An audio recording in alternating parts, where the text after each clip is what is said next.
Hello everyone! So, ideas that are died, never made it to release, completely wiped out, etc. etc. So, I have a couple of ideas I want to share with you that are game design directions and kind of pillars for the games I was making. But this talk won't be about just practical cases from my experience, it will be about how to handle this. So, how to actually feel how to manage this inevitable rule of natural selection. So starting with creme a la creme, the ideas that made up by me and or my fellow guys who made the games, made the great games that sold millions. So I will start with the racing game you probably know me for. This one in the pre-concept phase had a limitation. Innovation and kind of long life of the players, so content should be quite dense and that's it probably. But we couldn't add more. We were limited in the in the amount of cars, amount of any geometry, including levels, props on the levels, of course, because of the build size. It was very strict, and so one of us considered a solution.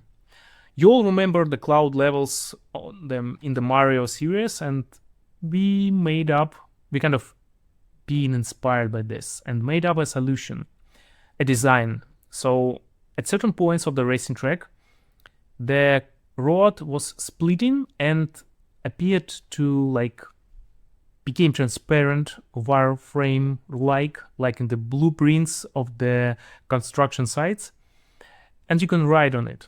That blueprints would elevate you to the clouds, literally, where the physics, the behavior of the car changed. You could, of course, collect the coins and get some extra bonuses. We were solving two problems with it. First one, we increased replayability greatly, and we not been adding too much of the geometry to build size. The clouds were procedurally generated, so they weighed like nothing, and the road itself was kind of very low poly. So it was the great solution. It was great concept. It could innovate really visually and from the gameplay perspective, but our HQ said no.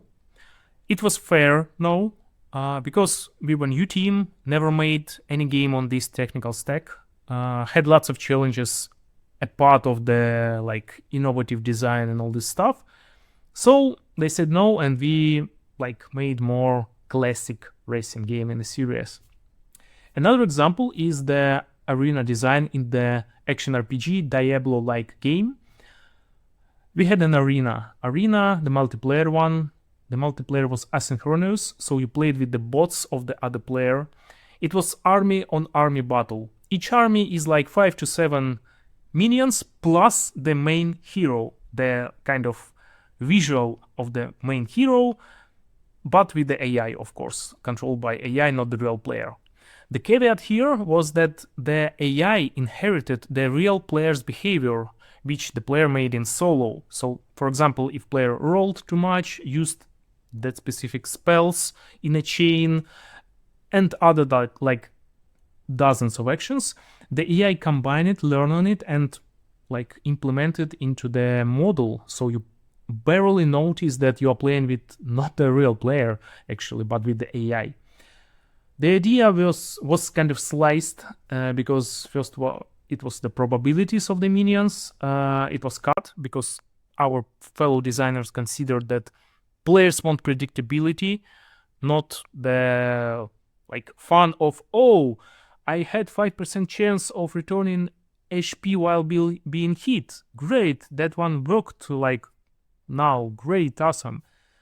It's kind of great to have these mechanics, but if it happens too often, and in our design it was really in every minion had its skill driven by probabilities, and in this case it was irritating, not fun at all.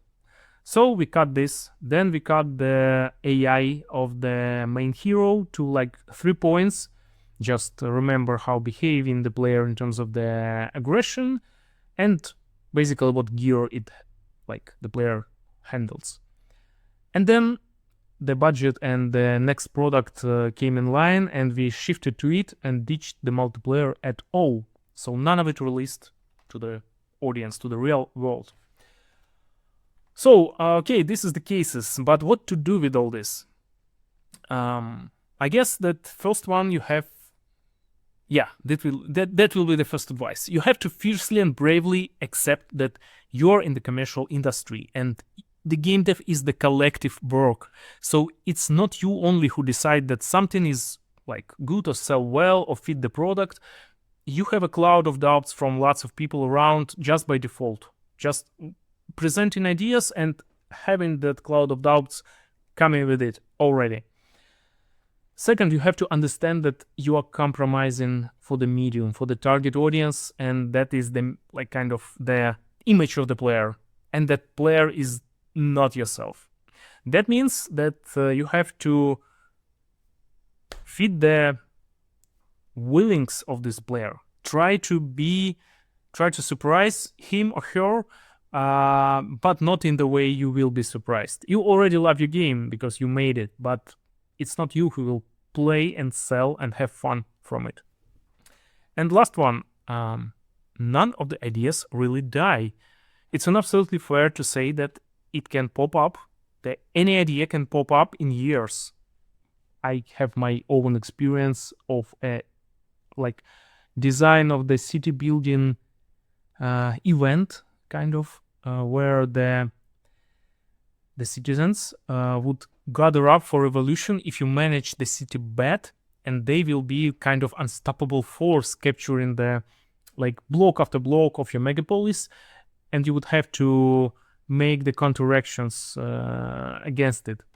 The idea was killed because it was again too brave for the budget, time and team of that time, but 11 years later it shifted and found its place into the action RPG, kind of different company, of different style, different budget. Everything was different, but the idea was fitting it. So never kill your ideas forever. Just put it write it down, put it in some form, and then you might be inspired by this, by a tiny bit of this, not the whole maybe, but you will need it later. So that's it. That's all I wanted to say about the ideas that never made it to release. As always, subscribe, like, share this video, and I see you around in 1 week. Bye bye.